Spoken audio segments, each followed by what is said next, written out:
Bonjour, le 4 avril sur le DAX. Pourquoi j'ai mis en weekly? C'est parce que la semaine dernière, vous voyez, on a clôturé cette bougie sans mèche haute. Ici, on a fait des équales. Alors sur certains comptes, on a pris ce haut, sur d'autres non. Donc on remonte dans le temps et ce qu'on peut voir, c'est quand on a fait les plus hauts ici et qu'on a cassé à la baisse, on a laissé ce niveau, cette bougie qui sont juste connectés. Et ça, c'est un market shift. Donc on peut le tracer. On va le tracer ici.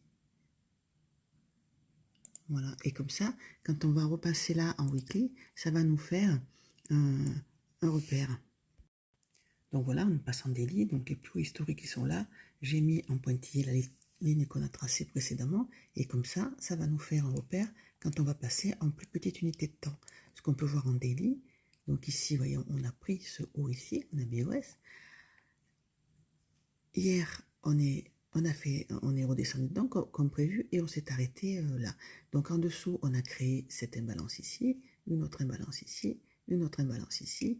On a cassé ici. Donc là, on peut tracer notre trend, liquidité de là à là. Mais on est aussi... Donc moi, ce que je me dis, c'est qu'avec cette liquidité juste au-dessus, ça c'est un retracement pour s'appuyer quelque part, pour casser à la hausse. Donc c'est ce que je vais chercher en petite unité de temps. En H4, vous voyez qu'on a créé ce plus haut et qu'on a un choche à la baisse. Donc là, on est passé baissier, jusqu'où on va descendre. Là, on a créé cette impulsion qui a cassé cette bougie à la baisse.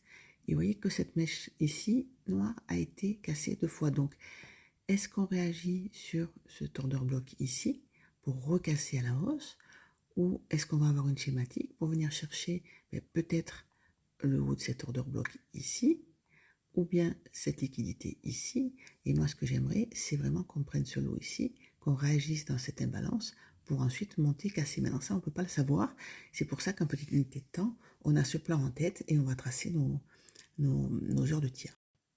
Donc, en H1, on a créé ces équales-là ici et on a cassé à la baisse. Vous voyez que ce lot ici a été pris, celui-là. Donc, cet order block-là n'a clairement pas fonctionné. Alors, je vais le tracer. Voilà, j'aime bien prendre la bougie, le corps de la bougie et la mèche du bas. Voilà, je le prolonge dans le temps. On a aussi cet order block ici, celui-là. Et vous voyez que celui-là, il est pertinent aussi parce que la bougie, on va le tracer correctement. Voilà. Quand on est redescendu, on a réagi. Donc, en le prolongeant dans le temps, il peut faire lieu de breaker. Donc là, il y en a 2. Je vais virer celui du haut. Voilà, ça ressemble un peu plus à quelque chose. Maintenant, on a cassé à la hausse, on a un choche, on a une imbalance. Et ici, on a laissé cet order block et on doit avoir de l'imbalance en petite unité de temps. Moi, ce que j'attends à l'open, on vient de prendre l'Asian Low.